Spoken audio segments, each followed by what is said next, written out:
Today's story is one that will shake you to the core. It's a heartbreaking testimony of a woman who trusted the very people meant to guide her in faith, only to be deceived, manipulated, and used for their own selfish desires. She served 3 pastors, believing they would help her grow spiritually, but instead, all they ever wanted from her was her body. After years of silence, shame, and deep emotional scars, she is finally breaking her silence. And today, she shares her painful truth, not just to heal, but to warn others. Before we dive into this powerful confession, make sure to subscribe to this channel and turn on the notification bell so you never miss a story like this. Let's listen as she speaks her truth. I never thought I would share this part of my life. For years, I have carried this burden in silence, ashamed of the choices I made, of the things I allowed to happen to me, and of the consequences I now live with. But today, I speak to warn others. My journey with the church started with a pure heart. I wanted to know God, to grow in faith, and to be surrounded by people who would guide me in the right direction. But instead, I became a tool, a vessel used and discarded by the very men who were supposed to nurture my soul. I remember the first time I stepped into that church. I was young, full of passion for God, and eager to serve. I had been praying for a place where I could grow spiritually, where I could be mentored, where my hunger for God could be fed. And when I found that church, I thought I had found my answer. One thing is that, the pastor was a man of great influence. His words carried weight, his prayers felt powerful, and he is seen as though in Ghana, he is directly connected to God. From the moment I saw him on the pulpit, I admired him.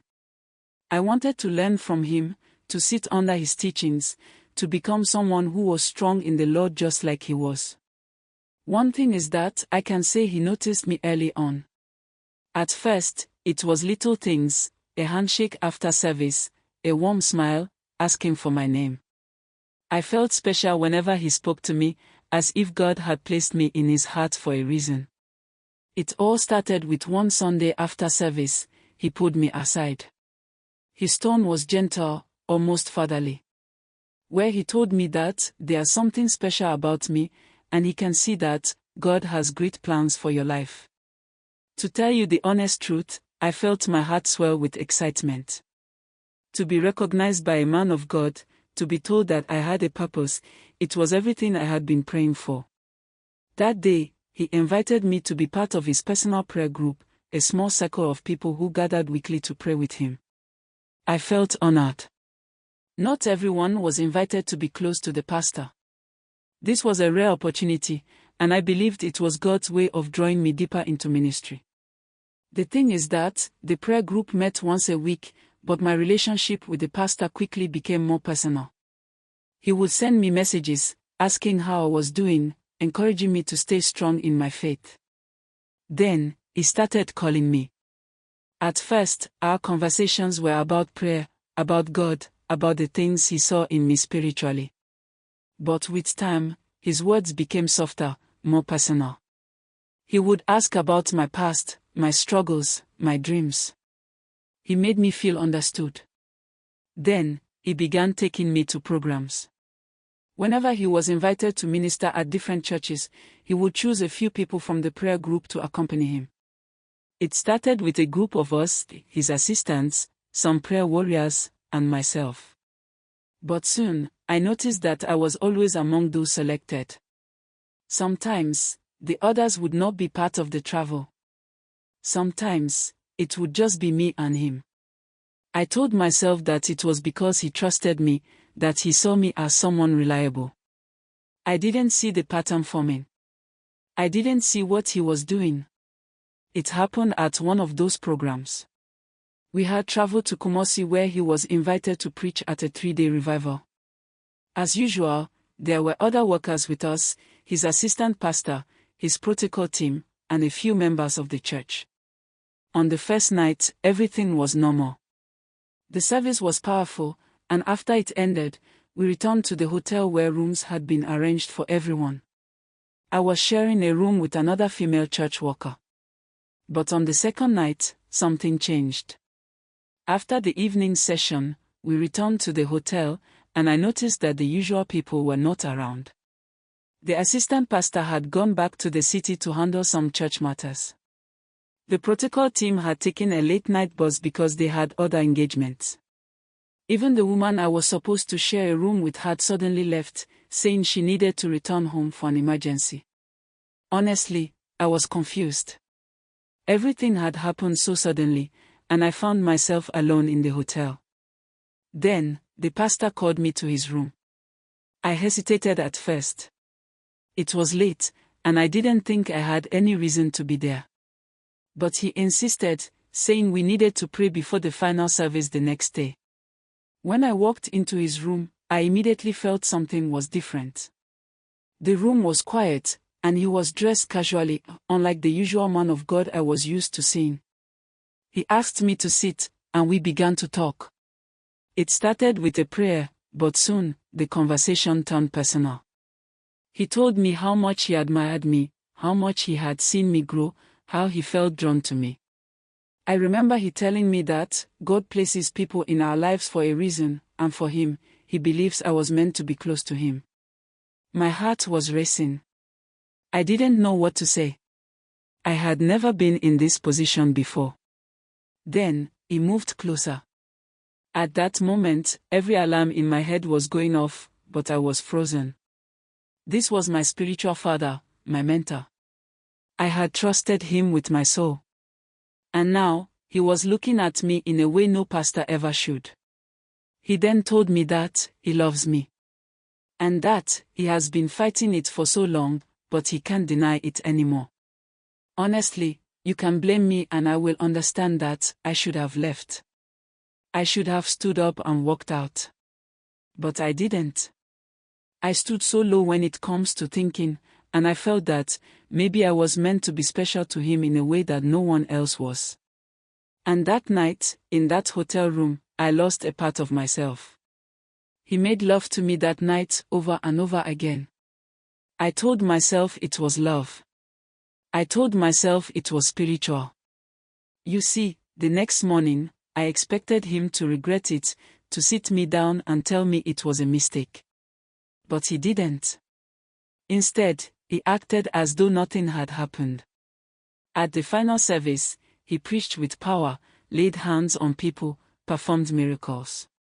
And I stood there, watching him, feeling sick inside. When we returned home, things changed. He became distant, colder. The messages stopped. The calls became fewer. And soon, I was no longer chosen for the prayer group or the church programs. That was when I realized that I had been used. And now that he had gotten what he wanted, I was no longer needed. Then, a few weeks later, I missed my period. Panic gripped me. I told him, expecting him to be as terrified as I was. But his response was calm, too calm. What shocked me most was his response to what I told him. He told me that we have to take care of it. There was no discussion, no hesitation. He arranged everything. I was taken to a woman he trusted, a woman who handled a situation like mine. I had no choice. I went through the procedure in silence, staring at the ceiling, wondering how I had gotten here. Wondering how a journey that had started with the desire to know God had brought me to this moment of shame and pain. After that, my brother, he cut me off completely. He acted as if I never existed. You see, in the days that followed, I tried to reach out to him. I texted him. I sent him messages, asking if we could talk, asking him how he was, if he was okay. But all I received were cold replies, short and distant. At first, I told myself that maybe he was just busy, that he had a lot on his plate with the church and the ministry. But deep down, I knew. He had cut me off. I had believed he saw something in me. I had trusted him. And now, he was nowhere to be found. I would go to church, and I would see him preach, see him lay hands on people, but he would never acknowledge me. When I tried to approach him after services, he would smile, but it was a distant smile, like I was a stranger. He would make excuses, telling me he was busy or that he had to attend to someone else. What got me to understand the whole thing was that I tried to stay in touch with the other members of the church prayer group that we used to travel, hoping to hear something, anything that could explain what had happened. But they all seemed to avoid me too. They had no answers. No one knew what had happened between us, and no one dared to ask. The worst part was the silence. The silence from him. It was as if I had never existed in his world. I had poured my heart out to him, had shared my deepest fears and insecurities, and in return, he discarded me as if I were nothing more than a passing moment. It felt like a slap in the face. Something inside of me told me that I was just another casualty of his manipulation, just another broken soul he had used for his own gain. Eventually, I realized that he wasn't just cutting me off from his life, he was cutting me off from the ministry, from the church that I had poured my heart into. The opportunities one had once been given evaporated. I was no longer included in prayer meetings. I no longer received personal invitations to programs or church events. I remember the last time I saw him. It was during a church service. I was sitting in the back row, trying to remain invisible, trying to avoid the reality of what had happened. And then, there he was, up on the stage, preaching to the congregation like I had never existed. He didn't even look in my direction. Not once. In that moment, everything clicked. I wasn't special to him. I wasn't someone he cared about. I had been used. To be honest with you, it broke me. I remember going home that night, tears streaming down my face. How had I allowed myself to get so lost? How had I let this man, this pastor, this so-called servant of God, manipulate me in such a way? I had trusted him with everything. I had believed in him. But now, I was left alone, abandoned, with nothing but the weight of my shame and confusion. As time went on, the emotional scars of what had happened began to take their toll on me. I tried to push through, tried to keep my faith, but every time I prayed, every time I opened my Bible, I felt numb. The connection I once had with God had been severed. The trust one once had in people, especially pastors, was gone. I tried to move on, tried to heal, but it wasn't easy. The guilt, the shame, the emptiness, it all lingered. I had been abandoned, not just by him, but by the very thing that had given me hope in the first place, my faith. I will say that I didn't have anyone to warn me. I didn't have anyone to tell me to be careful, to watch out for wolves dressed as sheep. But I can speak and warn others to be careful when dealing with people like that. Especially my fellow ladies. Let me be honest here, since I am telling it all. After everything that happened with this pastor, I thought it was over. I thought I was just one more person who had been used, one more victim of a system that would chew me up and spit me out. But that wasn't the end of it. There were others. 3 pastors. That's how many I ended up serving before I realized that something was deeply wrong with the way I had been treated. 3 men who, one after the other, made promises to help me grow in the Lord, to help me become the woman I wanted to be in Christ. But all they did was use me, hurt me, and break me. But I'm not going to talk about all of them. I could tell you the stories of how each one of them manipulated me in different ways, how each one took advantage of my trust. But right now, I can only choose one. One story. One confession. The truth is, talking about all 3 of them would be too much for me. Too painful. The weight of the memories, the shame, the regret, they all blur together in my mind. Each pastor left me more broken than the last. Each encounter left a scar on my soul. But it's the first pastor, the one who started it all, that I feel I need to talk about. Because he was the one who planted the seed. He was the one who made me believe that I was special, that I was chosen for something greater. He made me believe that the path I was walking was part of God's plan for me. I wanted to be close to God, to do His will, and I thought He was the one who would guide me. But instead, He led me into darkness. And it was with him that I first learned how easily someone in a position of power can break you. I had never known betrayal like that before.